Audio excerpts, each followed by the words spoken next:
Guys, welcome to the I Love CVille Show. My name is Jerry Miller. We are live in Charlottesville, the Commonwealth, the country, and the world on the I Love CVille Network. We're presented and powered by Ting, crazy fast internet. We use Ting to power this network, and we have a $289 savings for you only through ilove.ting.com.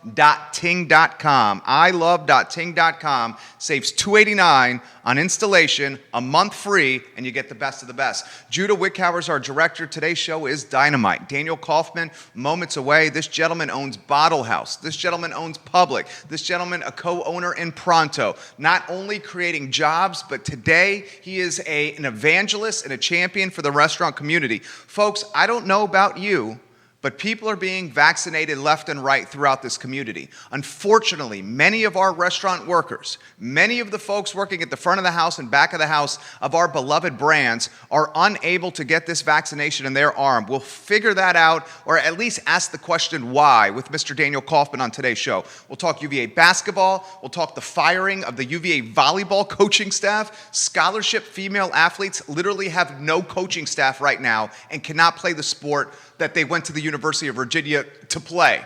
So that's a topic we got to cover.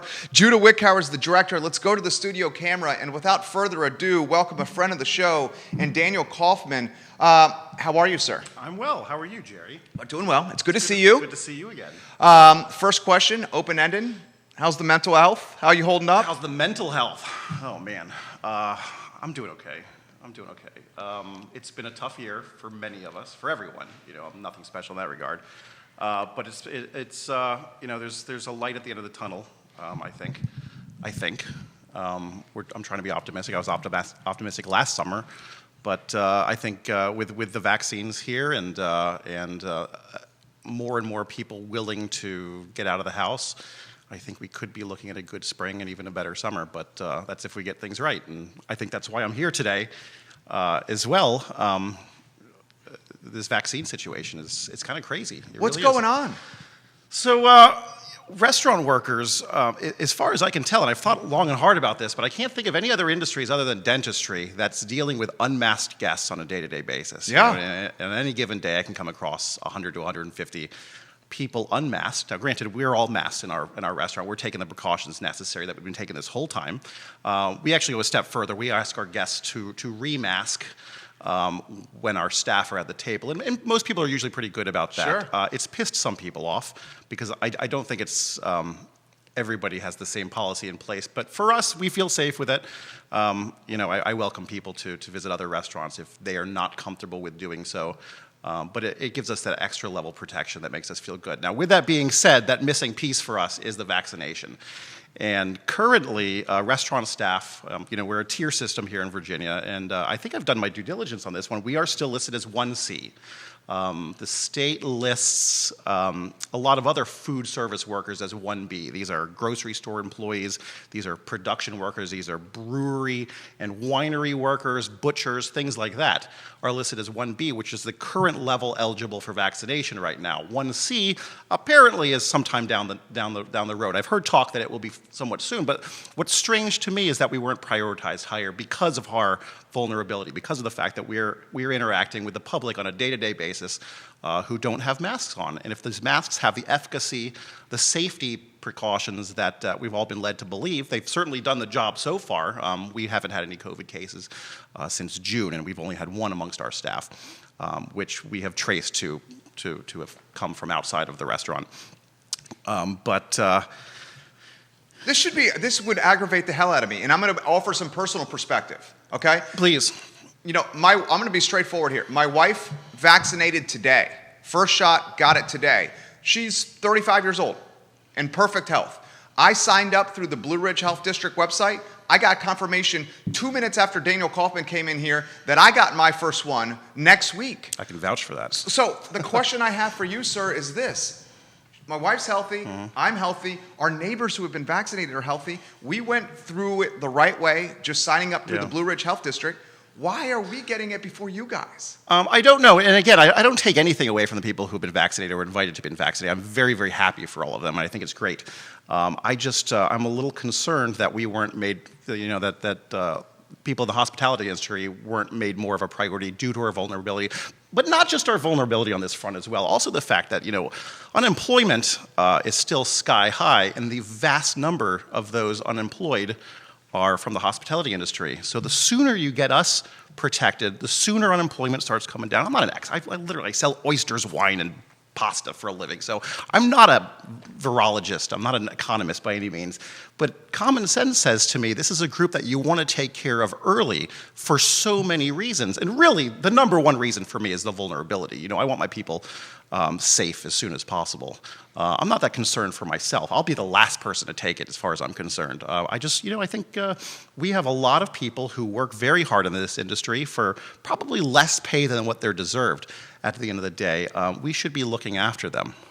I really do. I mean, and you've said this many times yourself, and I agree with you. The hospitality industry is very much, it's the heart and soul of Charlottesville. Yeah. It really is. It's what makes Charlottesville happy. So let's get happy again,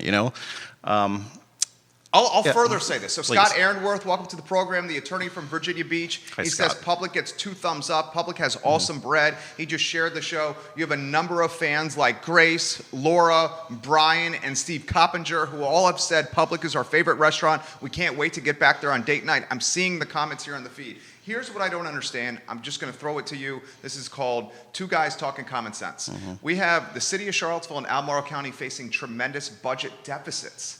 Our restaurants generate tremendous tax revenue for these individual municipalities. I write a big check every month for those right? meal taxes. You know firsthand. Yeah. So it would make sense, just from a common sense standpoint, to get one of the most important industries in totality back in line from a full force, fully healthy standpoint, not only from generating revenue for Albemarle and the city, but how about a consumer confidence standpoint? Absolutely, and everybody wants to get back to normal as soon as possible, and all these people have been waiting to go back to restaurants.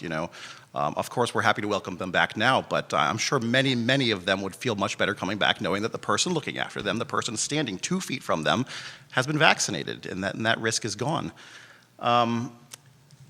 Aside from the economic aspect of it, it really is a safety thing. Now, and I've said it a million times, we take a lot of precautions to make sure our staff are safe, and it's worked so far, it really has. But we really, really want that last piece of the puzzle. Right. That's gonna make a lot of people feel better, I think, both from the service aspect as well as the diner's perspective. Vanessa Parkhill, thank you for watching. Neil Williamson, Free Enterprise Forum is watching. CVille Weekly and CBS 19 watching you here. Daniel Kaufman. He owns Public, which speaks for itself. The restaurant is banging, guys. It is so good. Co-owner in Pronto, Bottle House, his newest brand across the street from Public. So this man, a serial entrepreneur. What do we do? I mean, the Blue Ridge Health District, here's what I've seen, okay? Mm-hmm. During this time, I've seen them do a rebranding campaign from the Thomas Jefferson Health District to the Blue Ridge Health District. Yeah, that's right. They launched a new website that, frankly, when it launched, it did not have the bugs fixed by the time it went to market. They're now choosing to go from a Kmart location to a JCPenney location as opposed to just keeping both open. I see the Blue Ridge Health District from time to time, when it's raining, closing and saying no vaccinations. When it's snowing, closing and saying no vaccinations. That's weird, isn't it? Isn't it weird? That's weird, isn't it? Yeah. I mean, am I seeing this the right way? It's strange to me. I will note, though, and again, maybe you saw this in your research as well, but Richmond, as well as a number of Northern Virginia health districts, have recognized the vulnerability of the hospitality industry and have since elevated those groups from 1C to 1B. In fact, I spoke to some of my friends in Richmond recently who are in restaurants, and one person I spoke to's entire staff has been vaccinated now. So Richmond really seems to be doing a good job with it. I don't know what's wrong here. I know of probably the 35 people who work for my restaurants, I'm aware of one person who has been vaccinated. I've been talking to a lot of them lately.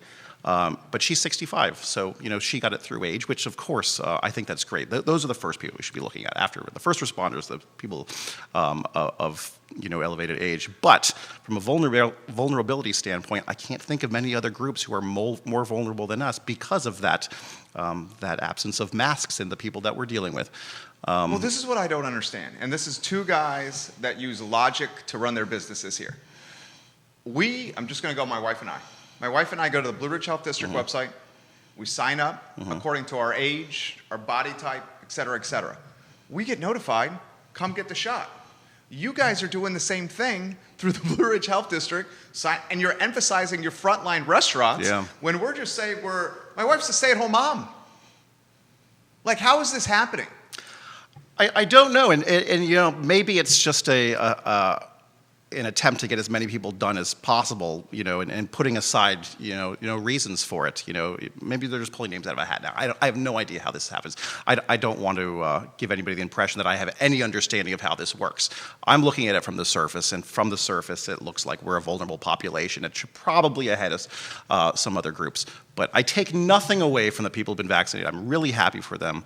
I think the more people that get vaccinated, the better. I had an opportunity recently to get. I did, and I turned it down. It didn't feel right to me at the time, and it was through a shared link. I later found out. This is before people were talking about these shared links, and a number of people were able to get appointments from this shared link and subsequently vaccinated. I decided not to at the time. It didn't feel right. However. I don't want to be the first person on my staff to get vaccinated. That's not right to me. I'm not the most vulnerable either. I have some older people who work for me, and I'd much rather them get taken care of first. But I'd like that opportunity to open up for all of us. I really think that would make people feel a lot more comfortable coming into work every single day. And I think most of my staff feel pretty comfortable, but they deserve that extra layer of protection. They work very hard, and they put themselves at risk to come to work and earn a paycheck. I'd like them to have that as soon. You're getting props, and this show is airing on every social media platform humanly possible. Neil Williamson's watching the program, the owner of the Free Enterprise Forum. He shares a link that regional tourism tax revenue is down over $3.5 million since COVID.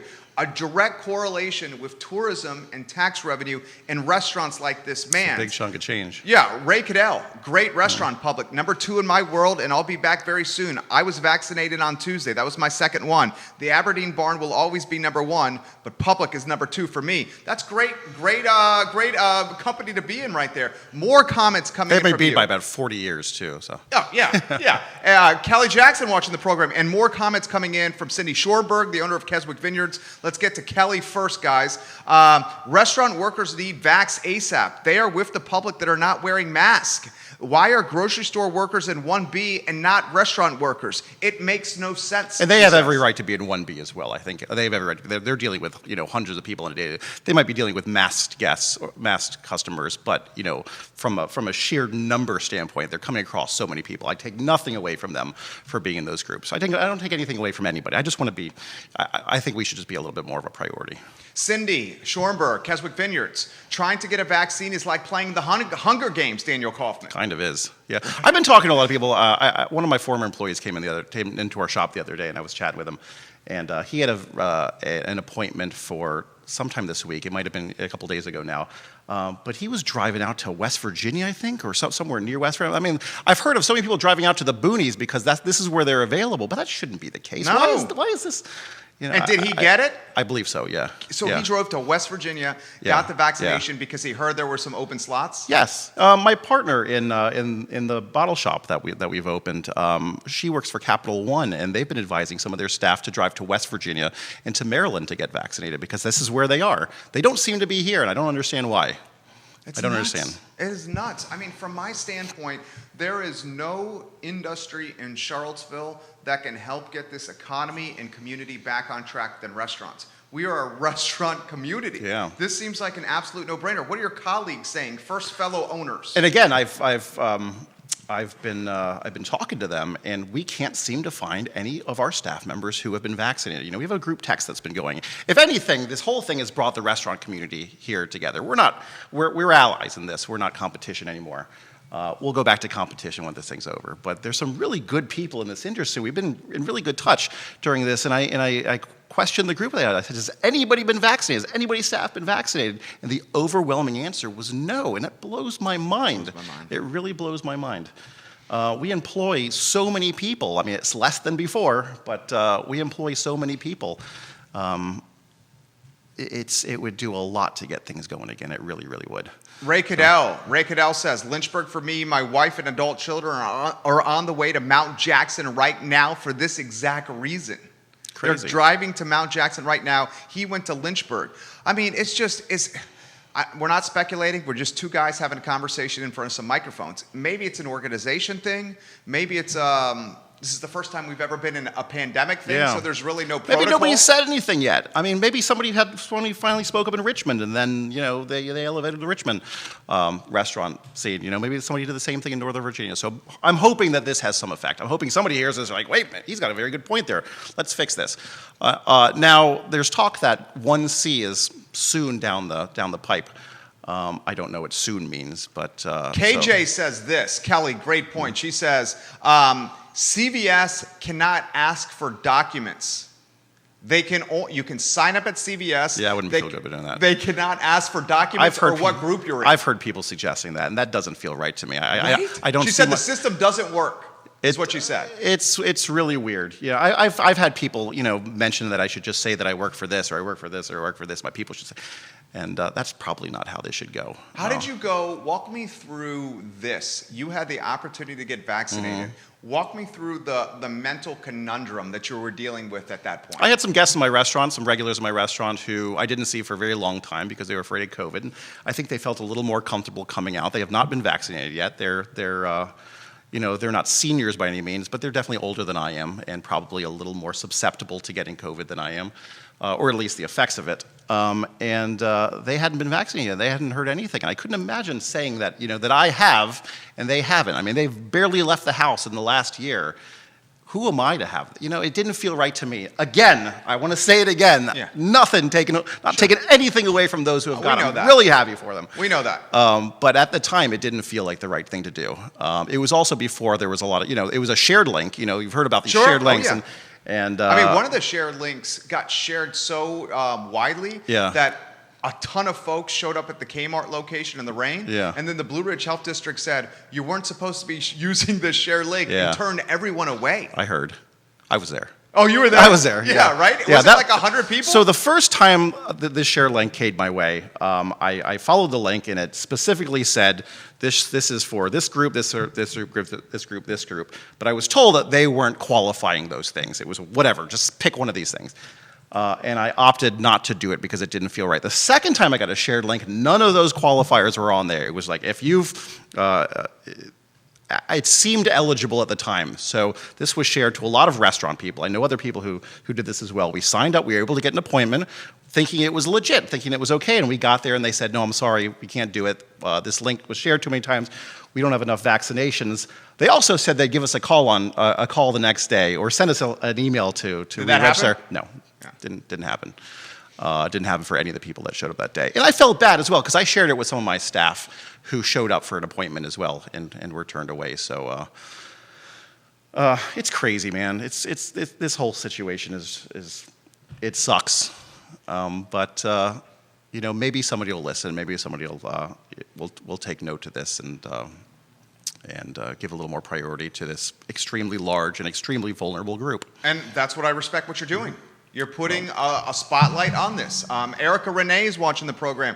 The system also doesn't work once you get to some of the clinics. It's a giant cluster indoors with people failing to wear masks properly and records unable to be found. One would think this is far into it. They would have the process nailed down. Next time, they need to ask the animal rescues to run them like a rabies clinic. Erica Renee, welcome to the broadcast. I mean, I hadn't even thought about that. Going to a clinic to get a vaccination, and everyone's crammed indoors prior to the shot. That's nuts. It's nuts. But I don't think we can have it both ways. I mean, I think if you're going to vaccinate so many people, it's going to require getting them in a small place for a short period of time. So knock on wood that vaccination is going to offer some level of protection to those people who are in tight with each other. Stephen Coppinger says, Daniel, my wife and I cannot get back to your restaurant fast enough. Any new changes we can expect when we do come back? My wife has been vaccinated. She has her second shot. I'm one in. We will see you soon. We haven't changed that much. We're offering takeout. That was something I hated doing takeout before. I didn't think it properly represented our restaurant before, but it was kind of a lifesaver at the start of all this. I really haven't made a lot of changes. It's been status quo. with the exception of being at half capacity. And I do think one thing that I think is missing though that I really look forward to getting back, and that's the energy. When you've got tables here and you got tables here and you got tables here and you have nobody sitting at the bar, you're missing that energy. And what I liked about my restaurant before, it's tiny. I mean, everybody knows who's been in my restaurant. It's absolutely tiny. You're elbow to elbow to somebody. Someone's going to bump into you that time. But I think so many friendships started there from people sitting at that bar being too close to the person next to them, uncomfortably close to the person next to them. I think that energy is missing right now. Having tables scattered all over the place, and I want that back. I really want that back. Again, I'm willing to be patient with this, but that's what makes your restaurant so fun. Is the energy is palpable when you go into public. Like folks are having this zest for your restaurant. You're going to make if you're sitting there by yourself, you're going to have a conversation with somebody there by the time you're leaving, and I like that a lot, and I miss that. That can't happen now. I mean, nobody's introducing themselves to strangers anymore. It doesn't. Well, how about this question? Because you have tremendous vision. It's one of the things that make you successful. Johnny Garver, welcome to the broadcast. We will get to all these comments. You're a popular guy here. How do you see them changing after COVID, after we get the vaccinations out, some herd immunity, people coming into restaurants for happy hour, talking with the bartender, talking to the strangers, stool to stool, like you're saying? Is this how it's going to be again? Or has social and human behavior been changed for good? I don't think it's been changed for good. I think people are dying to get back what was there before. I mean, I think that's why you're seeing in states that are loosening restrictions, people acting like this isn't happening right now because they want some sense of norm. You can't fault them for that. It might be somewhat irresponsible right now. It might be prolonging this whole thing. But I think people are dying for some sense of normality. Once this thing is over, knock on wood, and it's not a threat anymore, I hope people act like they do. I mean, at least the good parts of acting like they did before this. I haven't shaken anyone's hand since March. I'm dying to shake someone's hand, man. Just that little bit of interaction we want back. And I think things will come back pretty soon. RC says, I like to sit at the bar and watch the guy open my oysters. I always start with them as an appetizer and end up reordering over and over instead of an entree. My shuckers are so good right now. Right? I've got such good shuckers right now. I can't wait till they get their asses handed to them with a really, really busy night again because I got some good people doing that right now. A FUD guy watching the program. I love when you watch the program, FUD guy. He says, am I the only one second guessing the Johnson & Johnson vaccination after the baby powder incident? That was something, FUD guy. Remind me. We'll do that after the show because Okay. I don't want to devalue vaccinations. Oh, of course not. Yeah, so of course I not. think it's important, but FUD guy, I see what you're laying down right there. Aaron King is watching from Feast in the Purple Building. Johnny Garver, hello. You have Richmond, Northern Virginia, Southwestern Virginia, North Carolina, Tennessee, and Maryland on this broadcast here. Pronto. Mm-hmm. How are things going at Pronto? It was looking a little dire there for a little while with not having any students around, you not having any hospital staff coming out. It was, and we had shut down a number of times.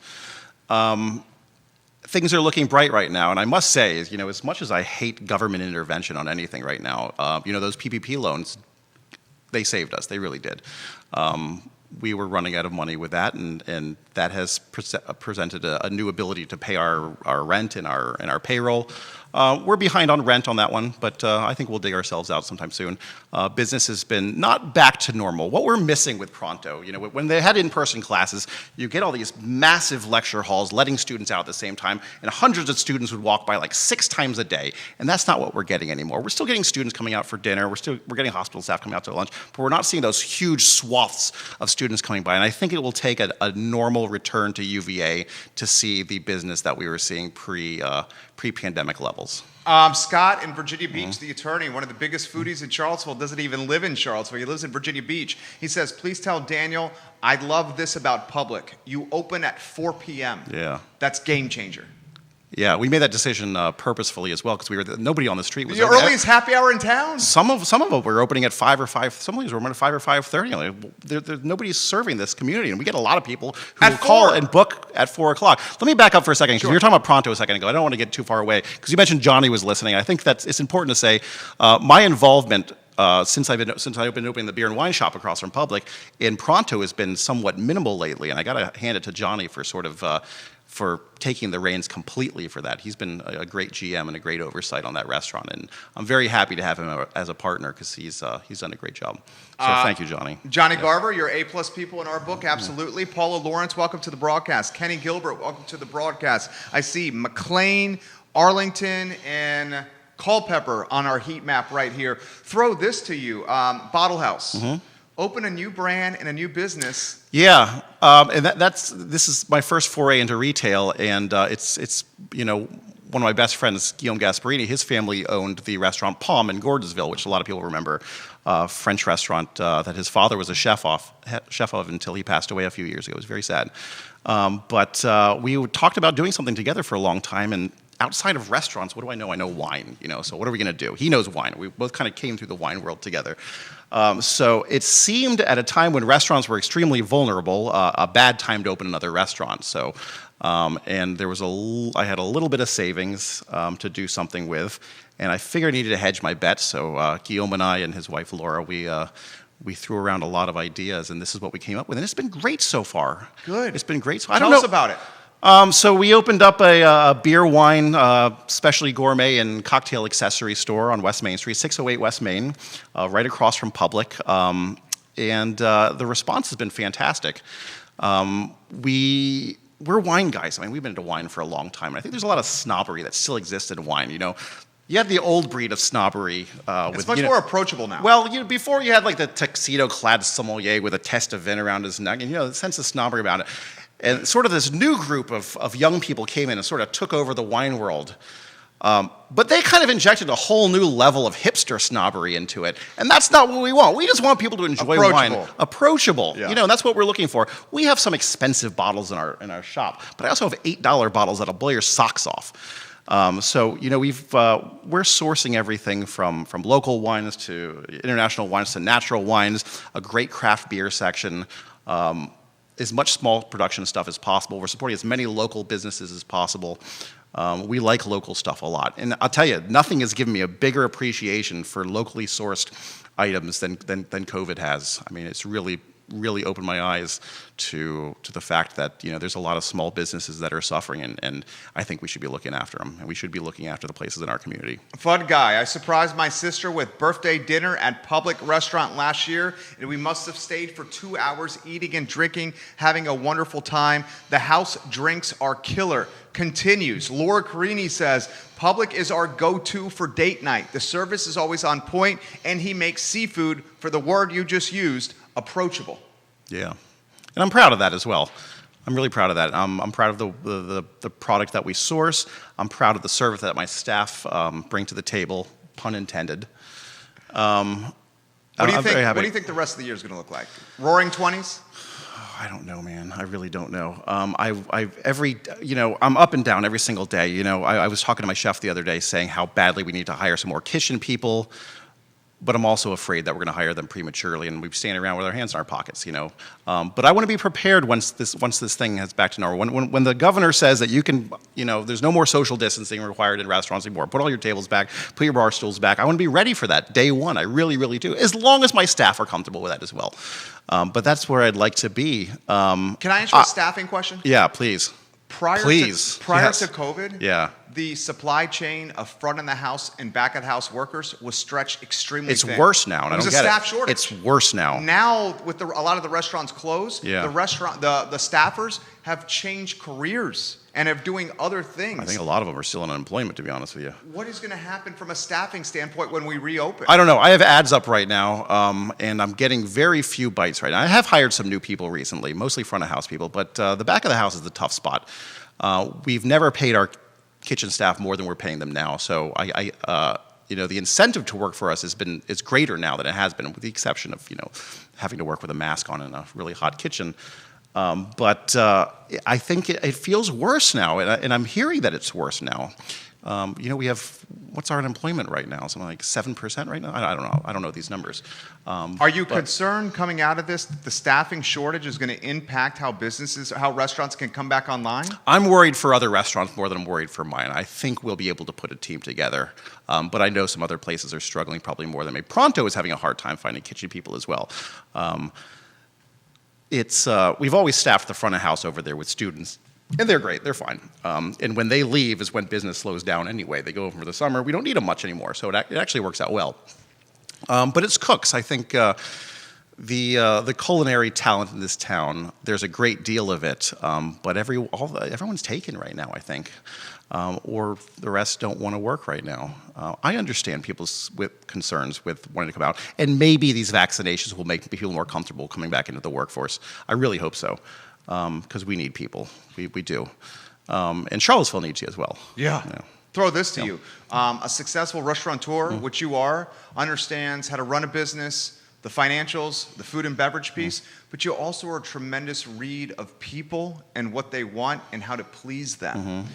From that standpoint, how does when a customer comes in to a restaurant post-COVID and is looking to be pleased or served or have a good experience, does that change at all? If so, what does that look like? It's not going to change for us, I don't think. Admittedly, I think a little bit of it's been harder during these times, particularly at the beginning of this thing, when you get a lot of people who didn't want to mask or pushed back against certain restrictions that we had that were put in place by no fault of our own. So I think some of the hospitality aspect kind of went away in dealing with some of those. And that was okay for me at the time. If I felt at the time that if somebody came into my restaurant and they engaged in risky behavior, they didn't deserve any hospitality anymore. Now, there are going to be times, I think I'm coming to the understanding now that I think people should be dealt with more velvet gloves now. Well, what does that mean? I think we've been kind of nasty to each other too much when somebody does violate a COVID rule. And I'm absolutely putting myself in this camp. Sometimes we've been kind of shitty to people when they're doing things, but I think maybe they need more of a gentle reminder that this is not behavior that's helping anyone. And we're too fast to get shitty with people, I think. Does that make sense? That makes sense. Yeah. That makes perfect sense. Okay. I hate to see somebody unmasked in a store. I think it's irresponsible right now. But I'm not going to be a jerk to them anymore. You hear a lot of talking shit about these people, and I think they're just people dying to get back to normal. They shouldn't be doing that by any means. They should be responsible and thinking about the greater good and the risks that they might be causing to other people. But I think we can do this a little gentler than we have been. Lisa Renee, welcome to the broadcast. Follow-up question on that. Do we see a restaurant world post-COVID that is no shirt, no shoes, no mask, no service, no shirt, no shoes, no vaccination, no service? I couldn't see myself operating under those, Because airlines, Disney World, those are different, but do we think the vaccination is going to be almost like a bouncer at the door, show me your VAC card on your phone, and you can come in? It doesn't feel right, does it? It does not feel approachable. It doesn't. Yeah. It doesn't feel American, so to say. I'm not one of these guys, my rights, I think you should get vaccinated. I think you should wear a mask. I think you should social distance. I think you should be considerate of other people's safety. I hope not. I don't want that to be the thing. I know there's people who really don't believe in this vaccine. I think they're wrong. However, it's their absolute right to not want to get this thing. I don't think anybody should be forced to do so. I think once herd immunity kicks in, and again, I'm not an epidemiologist by any means. I just sell oysters, wine, and pasta. But I think soon down the line, this isn't going to be the concern that it is today. I hope so. I really hope so. And this one from Brian Long. Daniel, will you continue to prioritize to-go food when you come back online at full force? No. So to-go food will be off? To-go food will be a smaller portion of what we do. I still don't believe it's a proper representation of what we do. Because the seafood doesn't carry? Is that why? Some things carry better than other things do. In fact, we've tailored our menu right now to be as takeout friendly as possible. But that's not going to be the priority going forward. Takeout will still be a thing. In fact, I was talking to my chef the other day about this, but I don't want it to be as big of a factor as it is today. I'd rather be so busy with in-house guests that I don't have time to do takeout. This is a very good question. I'm not going to do that until the vast majority of the public is comfortable going out to a restaurant, though, because I don't want to take away that possible experience for them right now. This is from Matthew. And fun guy, I'm going to get to your question. You have 4 or 5 questions here coming in. Okay, sure. Judah, we're about 6 minutes away from Scott. Is it okay that we're about 40 minutes into this interview? Yeah, whatever. It's flowing by. Yeah. I didn't expect to start this early anyway, so. Yeah, I love having you here, man. Thank you. I appreciate Sincerely it. mean that. And I appreciate everything you've done for our community as well, and everything you do from Charlottesville. I don't agree with everything you do. I'll say that. I don't agree with everything you do and Thank some of you. the opinions that you have. However, I have a great deal of respect for the position that you take and the fact that you've championed a lot of the cause that are important to the hospitality community here. Thank you for so, saying that. So on behalf of that community, I thank you. Thank you. Of Thank course. you. This is an interesting question. Jerry, can you ask Daniel about pop-ups, ghost kitchens, and restaurants that may not have seating moving forward inside and purely operate as a ghost kitchen model? I think Harrison CVille is doing something like this. Yeah. And to give some background, Harrison CVille is running 4 brands out of 1 ghost kitchen with a to-go model, no dine-in. I didn't know that. Yeah, it's over at McIntyre. The McIntyre Plaza. Yeah. He has a stoner food brand, a deli brand, a potato brand, and it's running all out of the same kitchen, 4 different menus. So I was approached about doing something like this whole idea of a restaurant, a virtual restaurant, so to speak, that has, it has a brick and mortar kitchen that might operate out of the back of another restaurant that is a proper brick and mortar restaurant. I was approached about something that's a really interesting concept. I don't think it's anything that I want to get involved in right now. I'm jaded right now on the restaurant scene. I have zero desire anytime soon to open another restaurant. I'm not going to think about anything like that until some sense of normalcy is back. But I think it's a really cool concept, though. I really do. Is it a fad? Because why? No, I don't think everything. A lot of these things started as a fad anyway and stuck. No, in this day and age, I don't think it's a fad at all. I think it's a great idea. But the reason I go to restaurants is as much for your lobster rolls, is as much for your bread, your happy hour, your oysters. Yeah. But I go for the people watching, the human connection, to chat with your bartender, to chat with you, to people watch, to sit on your patio and watch who's coming down West Main for a couple hours. It's more than an eating experience. Right. It's like going to a movie theater. Anybody can watch a movie at home at any given time, but there's something different about being in that group, being around a lot of people, eating a lot of popcorn, all that surround sound booming. That's the restaurant experience compared to a takeout experience to me. That's what I think we're longing to have that back very, very, very soon. How about this question? Fun guy, you've been asking great questions lately. Jerry Miller, can you ask Daniel Kaufman what he expects from the city this summer with helping local restaurants bounce back from COVID? Has the city been a partner? Yeah, I think to a certain extent. I've had a tent on my patio that has been paid for the last 3 months, courtesy of the city. So I think that's been great. They deferred our meals tax back at the very beginning. There was some controversy when they started asking for it again and making threats. They backed down quickly from that. I would probably just ask them to leave us alone for a little while, not nitpick little things that we're doing. Let me keep that tent a little longer on the patio, even though it doesn't jive with the BAR. Just leave us alone for a while. Let us get our feet under us again. Let's get some money in the bank, and then you can bug us again. That's what I'd say. Do we see this summer as being what in Charlottesville? It's completely unknown. Yeah. Completely unknown. Ryan yesterday, what did he say? He said there's going to be some allowance of graduation festivities happening. I was going to ask you about that. What do I do with that? Yeah. What do I do with that? I don't know how many people are going to be allowed to put in my restaurant at that time. I don't know how many people are going to want to come to town for this thing. I don't know what it's going to be. It's great that they want. For the students, great. I'm glad they're going to get something. Graduation, I don't know if a lot of people know this, that's a money weekend for us. That is the weekend for us in the hospitality industry in Charlottesville. And that is, it's a monster weekend. That was a big loss last year. That was a very big loss. I had 200 covers a night for that, willing to pay almost $70 a head. That would have been a great night, and that was taken from us with good reason. So the uncertainty, I didn't get that excited hearing that news because I don't know what I can do with it. Should I start taking reservations for it? How many parties can I book? Normally I am packed to the gills for that weekend, but considering that I have a bunch of 4 tops in my restaurants and 2 tops in my restaurants instead of tables of 10 I can put together, I don't know if I can book anything. So we'll see. I think there's still a big question. And again, I'm fine doing what I'm doing right now for a little bit longer, but I sure hope there's an end to this soon. Our common friend Patty Zeller giving you serious props right now. Yeah, she's a nice lady. You're gonna appreciate this from Grace, Australia. Daniel, we have not met, but we love your restaurant. Thanks. My husband and I will come support you many times over. Thank you very much. We will see you this weekend. Can we eat inside? Can you eat inside? Yeah. Okay, there you go. And all my tables are spaced at least 6 feet. We allow for a longer dining time now as well, so we have less people coming through the door as well. So I think we've made a safe. I've been contacted by no what do they call them? Tracers.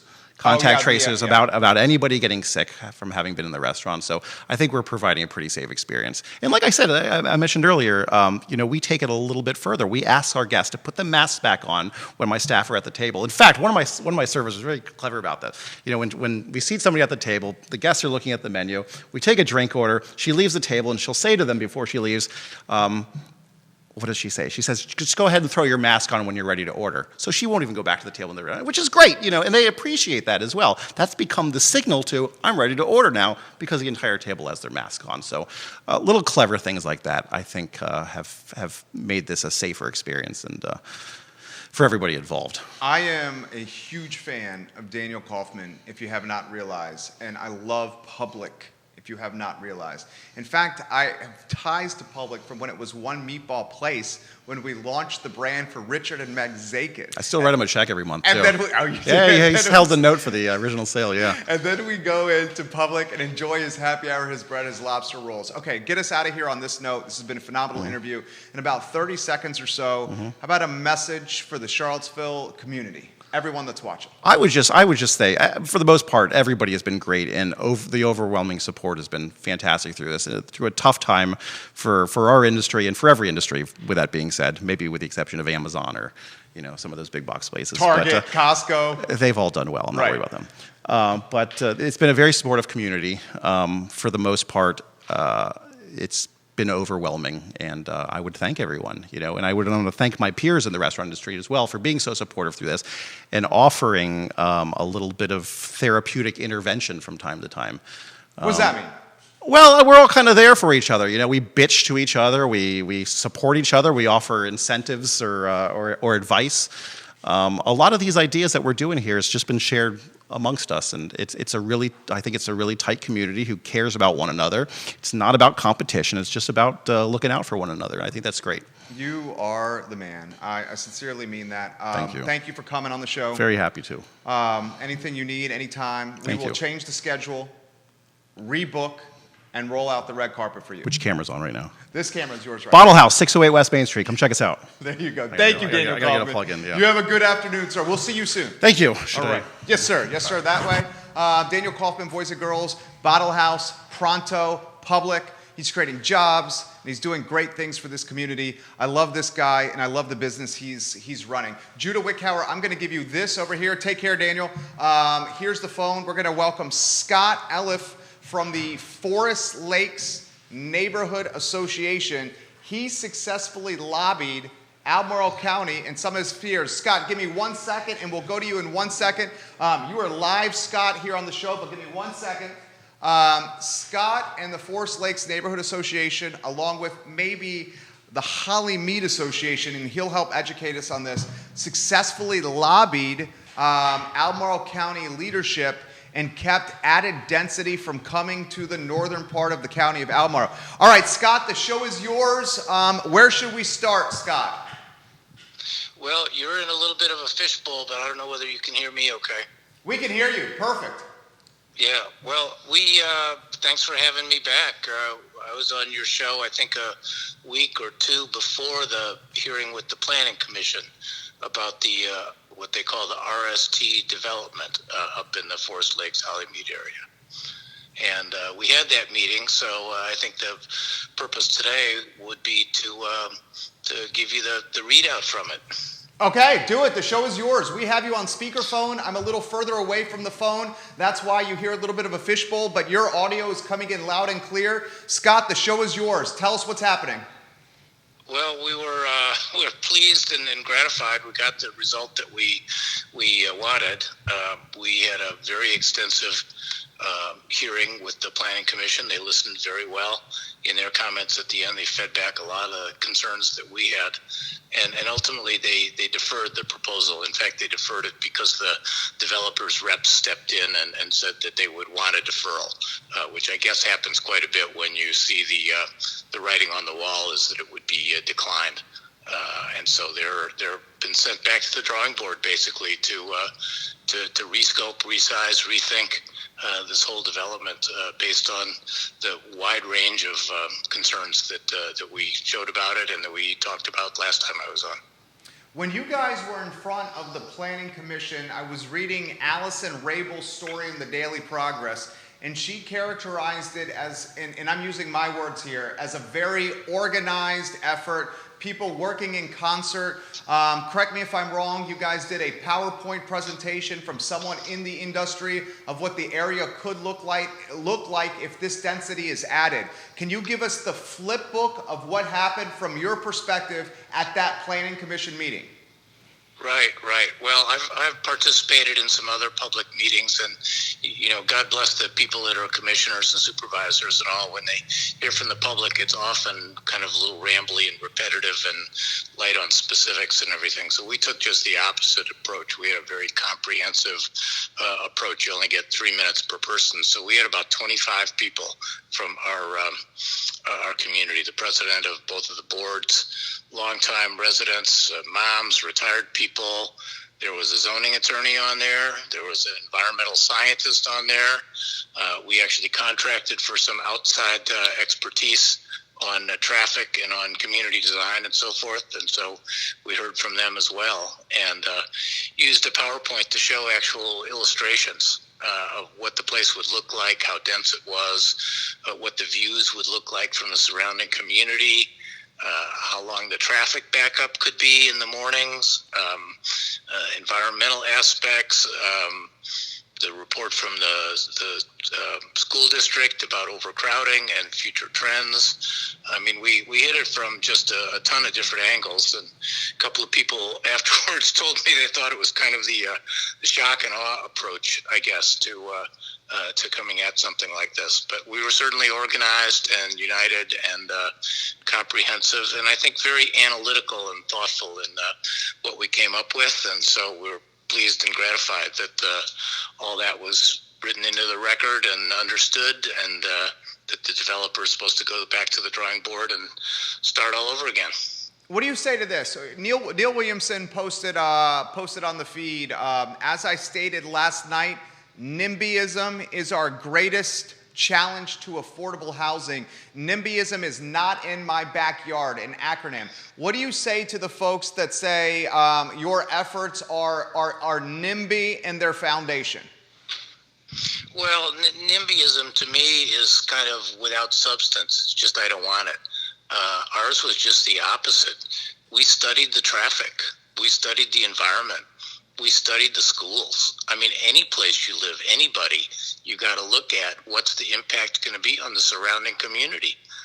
What does it do to the available infrastructure? Does it cause issues for people that live there?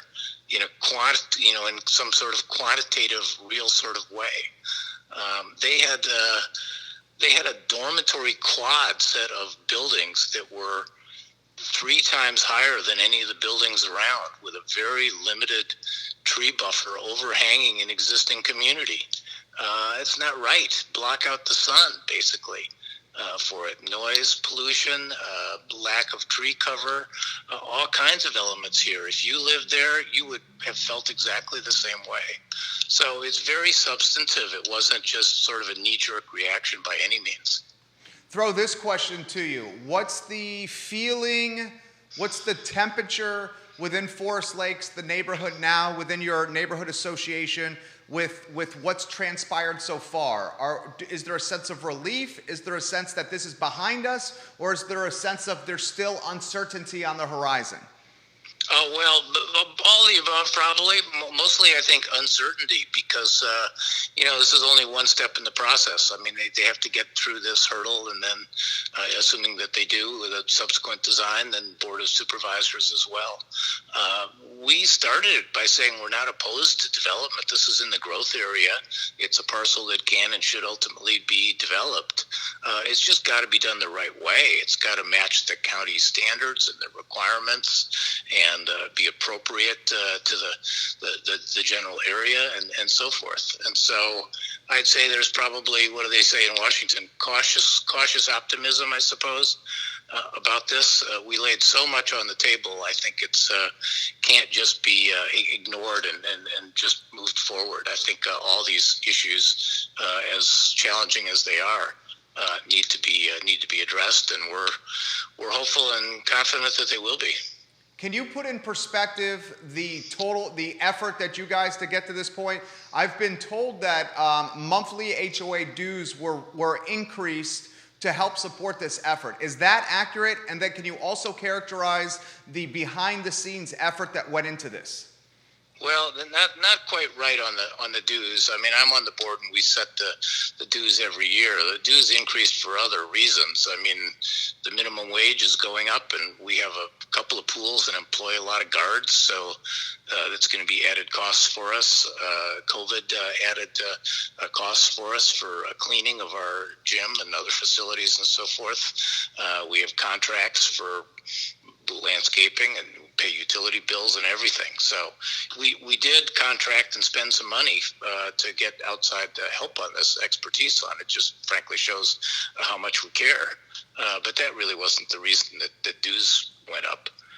By the way, dues are very limited and very favorable here in Forest Lakes, and we have a lot of good financial controls. So I think that's kind of a red herring. What I think is more important is, this community cared enough that they put some money behind their interest and knew that they needed to get professional help, in part because, frankly, sometimes officials don't listen to people who aren't experts. So we actually got experts on traffic and on community design, and they were very helpful in better framing and quantifying the issues. So it was a lot of work.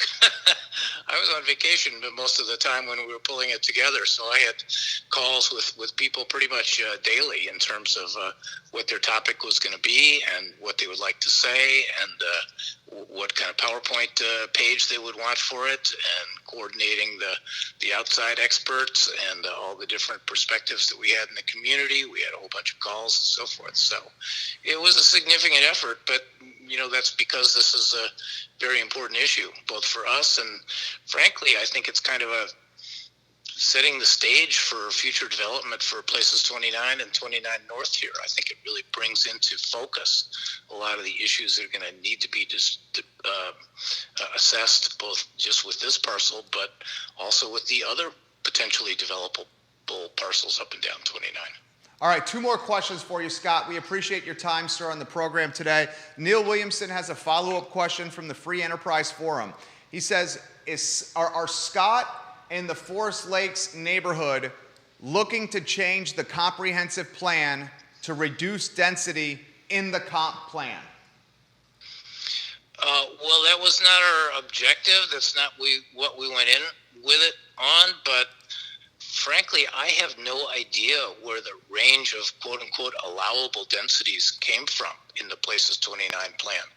I mean, this particular parcel, with all the large buildings and very limited open space and everything that was jammed in there, short, small tree buffers, everything, ended up being about 20 units per acre. And the Places 29 plan has a range from 6 to 34. Well, if you went to the high end of that range, you'd have 6- and 8-story buildings in an area that has almost exclusively 1-story buildings. I mean, it's crazy. So I don't know where that level ever came from, and I definitely think that has to be looked at again. All right, final question. Show is yours, sir. Anything that needs to get out there, you have a platform now.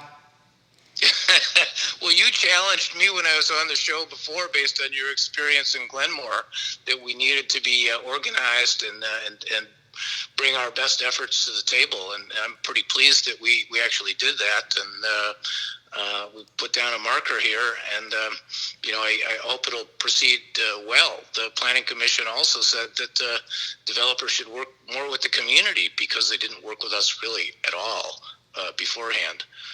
I'm maybe a little surprised that we haven't heard boo from them since then. Maybe they're still in sort of regrouping mode or whatever. But we're here. We're happy to work together on it. We're not trying to make no development here, but we're trying to make something that makes sense, is appropriate, is in line with community values, and doesn't cause big issues for the 5,000 people that already live here. Thank you for joining us on the show, Scott. All the best to you guys. We appreciate your time, sir. Well, thanks for having me. Stay well. You have a good one. Judah, if you can kill that phone. Okay. Thank you, Scott. Thank you. So much to cover still on the program. You see what we try to do the show. We try to bring news to you that's important. We just talked with Daniel Kaufman, owner of Public, Pronto, and the Bottle House. Now Scott Elliff from the Forest Lakes Neighborhood Association. Other items that we need to cover. Judah Wickhauer, let's go to the top of the rundown. If you could, sir. We had breaking news on the I Love CVille Network this morning. Jesse Rutherford on Real Talk, presented by the Yes Team Realtors and Yes Realty Partners, featuring Keith Smith, the distinguished gentleman. Jesse Rutherford this morning, breaking news on the I Love CVille Network. Judah, do you have that breaking news ready to go? In just a second. Jesse Rutherford, a current Nelson County Board of Supervisor. We asked him, what is the plan for Jesse Rutherford and the next term in office? Judah Wickhauer, let's get that sound in 3, 2, 1. Rutherford, Jesse Rutherford. Hey, back. Jesse, show is yours. Where do you want to start, my friend? Man, I don't know. Are you running? Well, I guess I have to open with that. Yes, announcing that I'm re-seeking office again. Happy to continue. So is this the first time you've done that? Yeah, actually, now that I think about it. There you go. I think you just broke news on Real Talk. Man. Daily Progress. There you go. Daily Progress. There you go. So yes, I am re-seeking office. You know, I want to build upon my many successes on Firefly in establishing internet universally across our county. Of course, expanding on that and working on career and technical education. You know, it is imperative for rural communities, especially Nelson County, to be given opportunity to our kids and even to the adults of our community, career opportunities. And I believe that starts with career and technical education and getting the elbows dirty and, you know, getting some folks some good training for welding jobs, for construction jobs, and the whole 9 yards, you know. So I'm happy to continue on that, and of course, talking about housing, you know, that's also a huge topic for us. I mean, we got to follow up with that, right? Dude's running for Board of Supervisors. I wrote Daily Progress. Yeah, I mean, that right there is Real big-time Talk news. gets credit. Talk to us the motivation to seek the office again. Absolutely.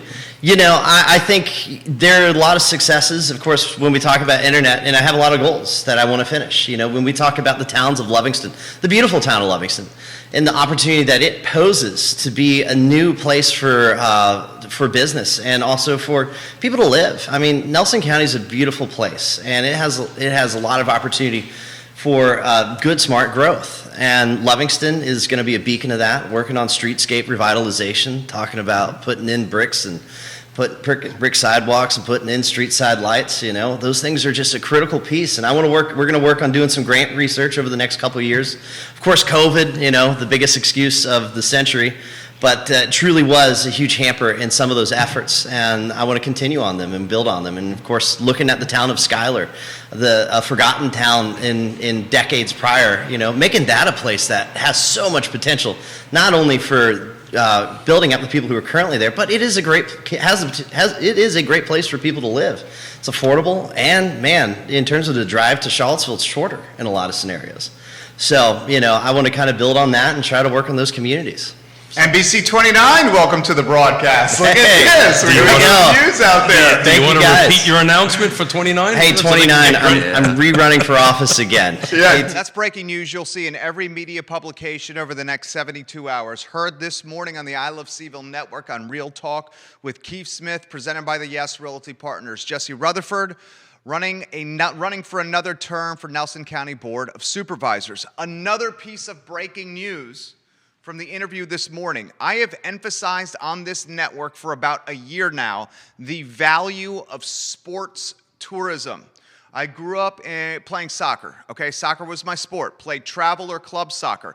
along with playing for the school and the rec leagues as well. When you pay to play soccer, do travel or club soccer, select soccer, you play in big tournaments twice or three times a year. One of those tournaments was in Charlotte, North Carolina. There were soccer teams for all over the Mid-Atlantic that flooded Charlotte, North Carolina to spend money in restaurants, to rent hotel rooms, to spend money in retail shops, and to just experience the Charlotte community, because that's what we had to do for 4 days while playing this soccer tournament.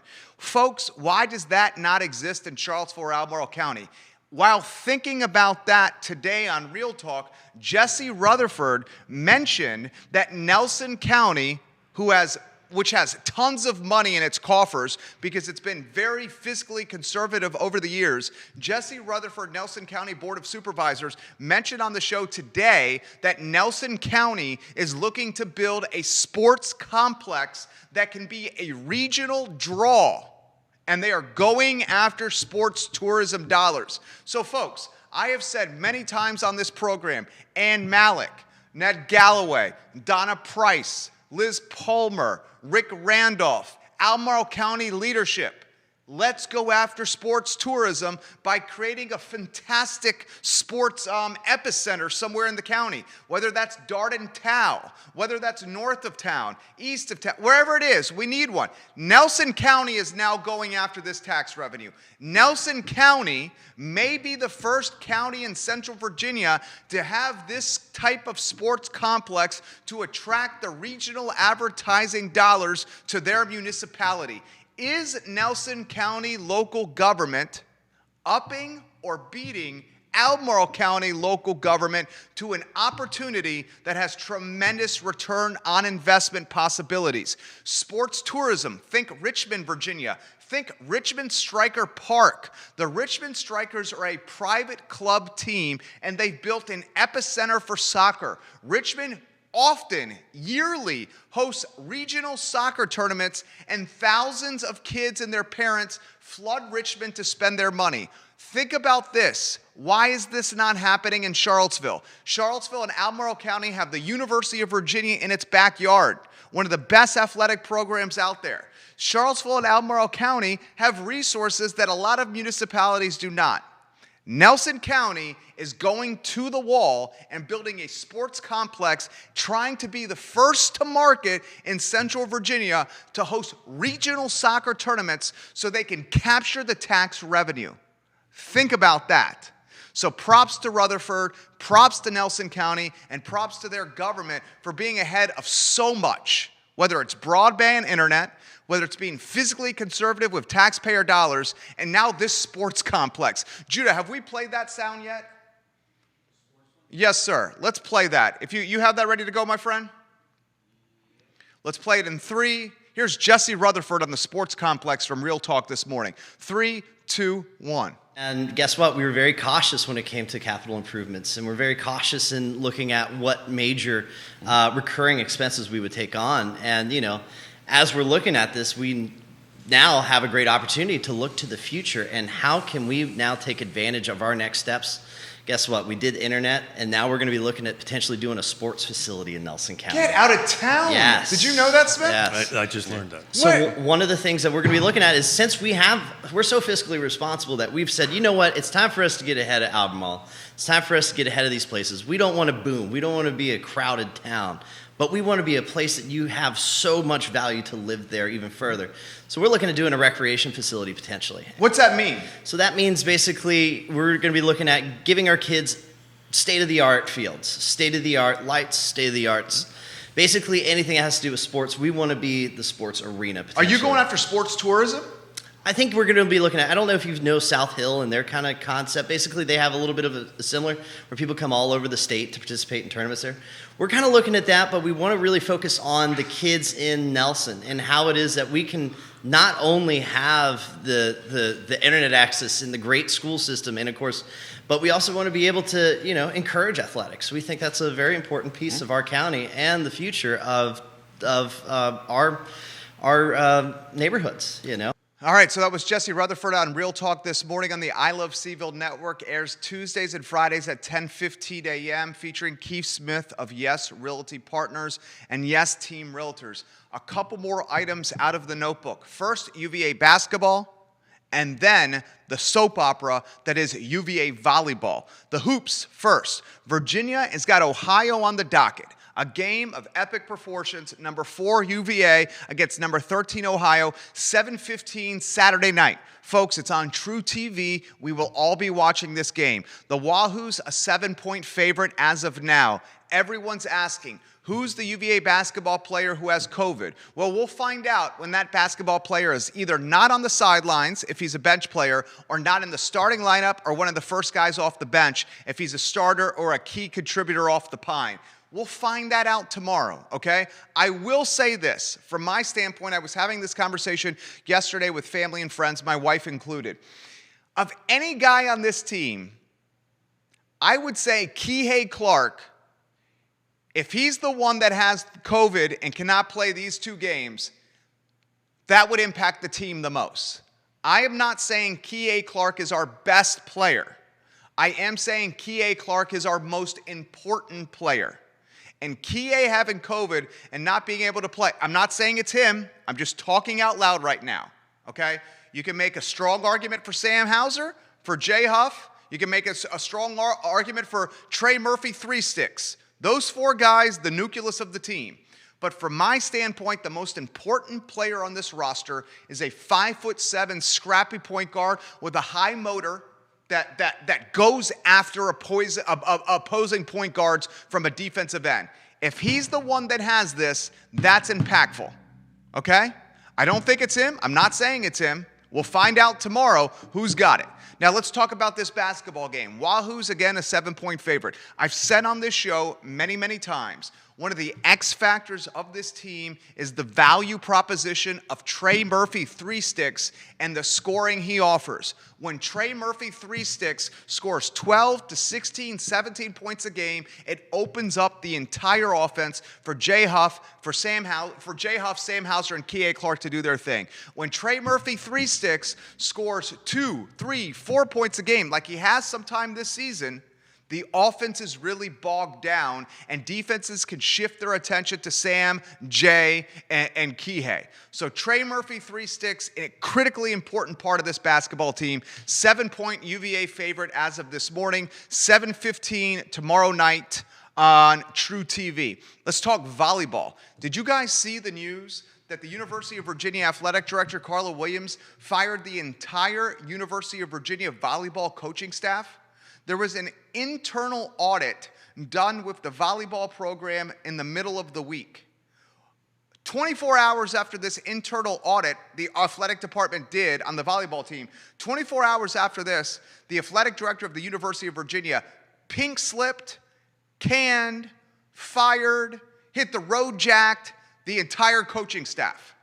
Have you ever, in the history of following sports, have you ever heard of an entire coaching staff fired mid-season? Folks, we've heard of head coaches getting fired mid-season. We've heard of offensive coordinators getting fired mid-season. Defensive coordinators being fired mid-season. Have you ever heard of an entire coaching staff getting canned in the middle of a campaign? I have not. The fact that the University of Virginia will not release any information besides a secretive, cloaked, 5-paragraph press release about canning the entire coaching staff is terrible public relations. You communicate with your donors and your fans, especially when you're doing GoFundMe campaigns, begging those fans and that community for money to help save your department. Here's what we're left with. We have 12 to 15, 18 to 22-year-old females now left without coaches, now left without a program, uncertain what their season's going to look like. Is that fair to that volleyball team? We don't know why they got canned, the coaches, and the athletic department thought the best path for handling this situation was to let everyone go and allow the females on this volleyball team to basically have their dreams crushed of a season. Let's add more stress in a very difficult year for these women. They're learning virtually, in COVID, trying to stay safe, playing the sport they love, often many of them on scholarship at UVA.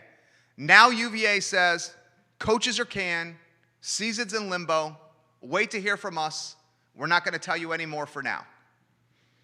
That's not cool. That's not cool. All right, that's the show.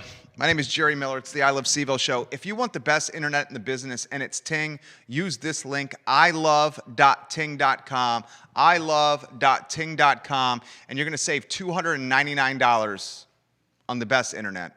We use it to power this network. ilove.ting.com. My name is Jerry Miller for Judah Wickhauer. This is the I Love CVille Show, where we feature the best of Charlottesville, Virginia.